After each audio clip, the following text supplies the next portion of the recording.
Assalamu alaikum dear audience, this is Sanobar Sultan, and today we will be discussing a ruler from the Muslim world who not only united the Muslims in his time but also conquered Jerusalem. Yes, the holy city of Jerusalem, which is sacred to all three Abrahamic faiths, be it Judaism, Christianity and Islam. So yes, we are talking about Salahuddin Ayyubi this time. He is known in the Western world as Saladin, while in the Muslim world he is known as Salahuddin. So let's begin the story of Salahuddin Ayyubi. To begin with, Salahuddin was a Sunni Kurd. Now, what is a Kurd? To explain it briefly, I will say that Kurds are a distinct ethnicity spread all across the Middle East, in Iran, in Syria, in Iraq, and they have their own distinct culture, they have their own language as well, the Kurdish language, and Salahuddin could speak both Kurdish and Arabic. His father was a politician and a soldier, so you can say that Salahuddin came from a prominent family, prominent political family. So he had that leverage that in the beginning of his life. His birth name was Yusuf.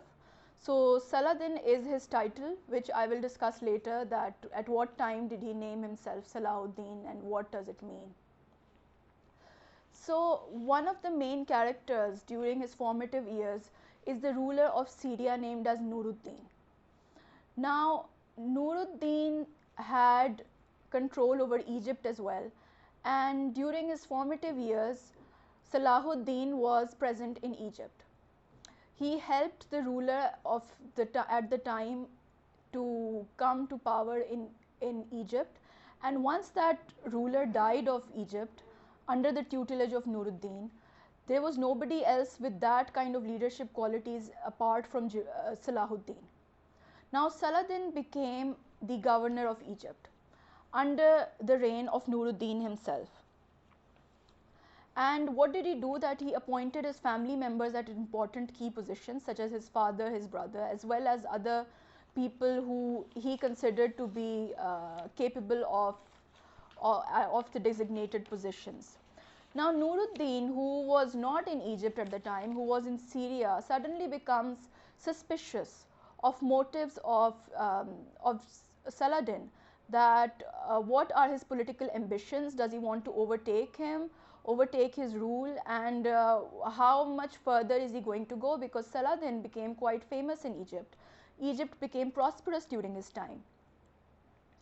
So what Nuruddin did is that he called Salahuddin to report back to Syria. Now Saladin decided not to go to Syria, and he waited and he bought his time. He delayed, he applied the tactics of delay. So with a stroke of luck, what happened was, while he was not going, while Saladin was not going to Syria, Nuruddin suddenly died. And when Nuruddin died, that means that animosity that existed suddenly was over, and there was a vacuum of leadership left in Syria. And who was going to fill that vacuum? Well, the important officials in Syria invited Salahuddin to come to Syria and take over Nuruddin. And Salahuddin did exactly that. He marched over to Syria after leaving Egypt very prosperous and being a successful governor and ruler of Egypt. He went to Syria, and would you believe it that who did he choose his bride to be? It was actually Nuruddin's widow. He married Nuruddin's widow, his previous somewhat of a nemesis, because Nuruddin's wife also belonged to an important political family. So he combined politics with family, and he saw it as increasing his stature in politics by doing this in Syria. So what happened was that although he gained his stronghold in Damascus, but the areas around Damascus, they were difficult to gain, and they were semi-tribal areas, and they had their own local chieftains. So it took him 2 years actually to gain that sort of stronghold in the periphery area of Damascus itself. Within these 2 years, there was what is known as him trying to consolidate the power within the Muslim world. There was infighting between Sunnis and Shias, as well as the Fayadin. If you have heard of it, these were a subsect of the Shiite sect. They are known as Hashashins also. They are trained assassins. So they were made 2 assassination attempts on Salahuddin, which he survived as well. But eventually, after 2 years, he was able to consolidate that power and unite the Muslims themselves. Now, what was the tactics that he used was how to gain that control over 2 years was that in the Muslim world, he would forgive his enemies, he would release prisoners, he created a goodwill sympathy among different sects. That is why he was able to do that. And when he was able to consolidate that power after 2 years, you know how much land he had conquered or how much land he actually had stronghold over? It was Syria, Egypt, parts of northern and western Africa. So when he was able to consolidate that power in the Muslim world, he gave himself the title of Salahuddin. Now, Salahuddin or Saladin, Salahuddin means righteousness of the faith. Now from this point on begins the story of crusades and the end of the Muslim infighting. Like, I would like to mention that if you want to study the life story of Salahuddin's ascent to power, you should bifurcate it into 2 parts. One is how did he consolidate power among the Muslims in the Middle East, and secondly, when he had consolidated that power, how did he unite the Muslims against the Christian crusaders. So what I have explained up till now is the infighting in the Muslim world and how did he eventually overcome it, and he was able to consolidate that power. Now I will begin, as happened in his life, the crusades began. Now how did the crusades begin? It was actually not Salahuddin who initiated the crusades, it was actually a provocation by a Christian crusader named Reynaud de Chatillon, who began attacking the Muslim caravans who would pass by peacefully. And in 1177, he killed almost 2,000 men of Salahuddin by attacking these Muslim caravans. This helped, what happened was that it proved counterproductive for the Christian crusader, as Salahuddin suddenly, he told the Muslim world that, look what has happened to us, we need to unite if we are to take a stand against these Christian crusaders. And he did that. The Muslims suddenly united, they stopped the infighting among themselves and they united under the banner of Salahuddin to wage war against these what they call the infidels. These attacks were in spite of the fact that Jerusalem and the Muslim world had a truce between them. So it was actually Baldwin IV who was ruling Jerusalem at the time. He was a young king who also suffered from leprosy, but there was a truce between him and Salahuddin. But despite the truce, the Reynaud, the Christian crusader, was still attacking the Muslim caravans. It so happened that Baldwin IV died and the new king came in Jerusalem. Even when the new king came, despite that, Reynaud again started harassing and attacking the Muslim caravans. And he broke the truce one more time. Now, to put an end to it, Salahuddin raised an army of 30,000 men against the Christian crusaders. And the Christian crusaders under Reynaud, they collected an army of 20,000 men. So, and the new king of Muslims, what happened was that there was it was a very hot weather, it was the desert, the climate was such that the Muslims won the battle at a place called Hattin in 1187, and Muslims won that war under the leadership of Salahuddin. So the king of Jerusalem and Reynaud, the Christian crusader, were brought to the tent of Salahuddin, and Salahuddin, what he did was that he forgave the king and the noblemen, but he killed Reynaud, this Christian crusader who was the first one to initiate the crusades against the Muslims by by attacking the Muslim caravans. Now, Salahuddin and his army, they entered Jerusalem, and despite the earlier thought of brutality, Salahuddin said to himself earlier on that when the Christians had conquered Jerusalem 91 years ago, prior to Salahuddin, they had actually killed women and children as well.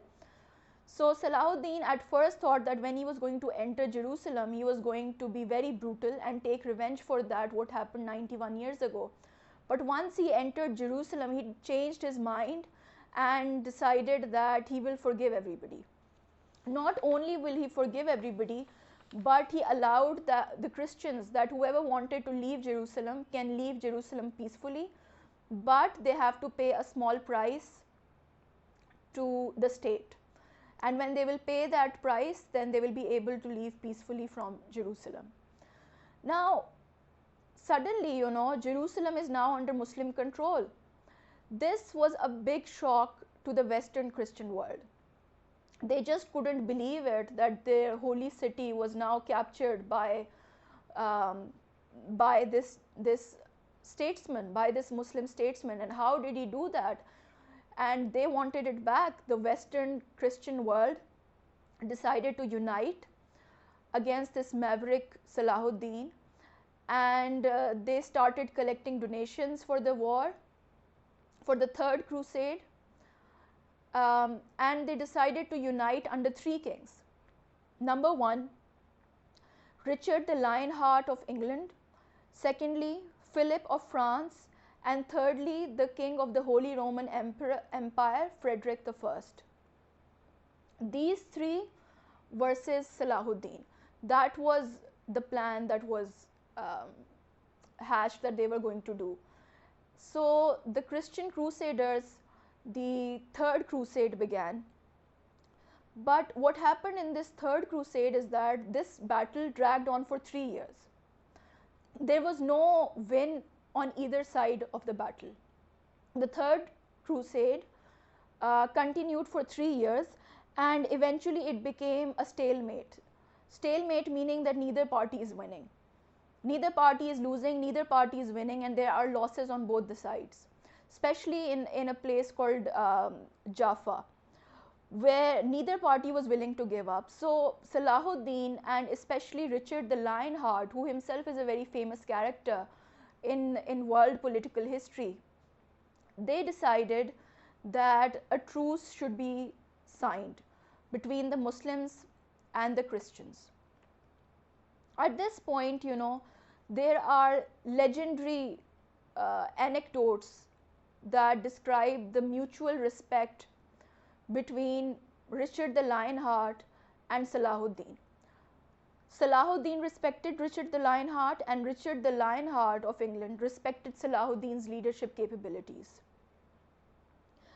And negotiations began between the two sides, and it was best decided that a truce should be signed between them. So the ending of the Third Crusade ended in a truce.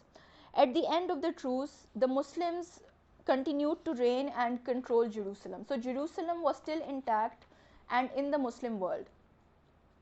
Whereas the Christians, they were given the important concession that they could come and visit Jerusalem at any time. They could come and visit the holy sites in Jerusalem. So that was a little win for them. Now, and Richard the Lionheart said that he would come again and win over Jerusalem, which Salahuddin did not see in his lifetime. The thing is that Salahuddin's life was dragged on so long with wars that he simply was physically exhausted, and he died in 1193, which was not much later after the Third Crusade. And the interesting thing is that here is this very famous legendary ruler who rules over, I told you, Egypt, Syria, Jerusalem, northern and western Africa. And when he died, he was literally penniless. He had donated all his wealth. He had no money. So that is the kind of qualities that Muslims revere, and they remember Salahuddin for that. That there was not an iota of corruption on his part, and no sense of living a luxurious lifestyle, despite having all the opportunities to live like a real king the way other kings do. And Muslims, you know, the interesting part about about Salahuddin is that we know how the Western academia deals with Muslim literary figures or Muslims history, Islamic history. But Salahuddin is one character who is actually respected in the Western academia, and they write positive reviews about him.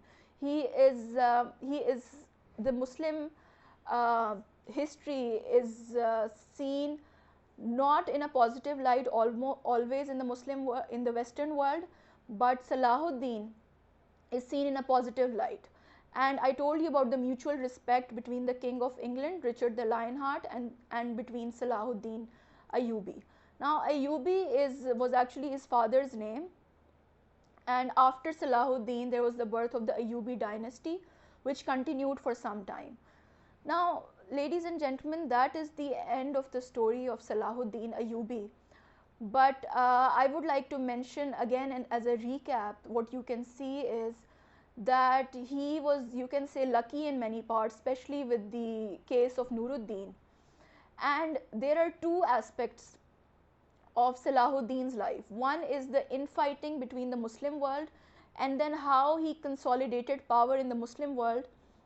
Once he had done that, how did he unite the Muslims against the Crusaders? And of course, his win over Jerusalem. Jerusalem, you know, is a contentious city even now, but the Islamic history, you know, praises and remembers Salahuddin for what he did and how he accomplished what he did. So that is the end of the story. I hope you enjoyed, and do give me your feedback in the comments below if you want to say anything about Salahuddin. So I shall see you now next week, and if you like my channel, if you like what I have to say, so do subscribe and watch my other videos as well. So till then, bye bye.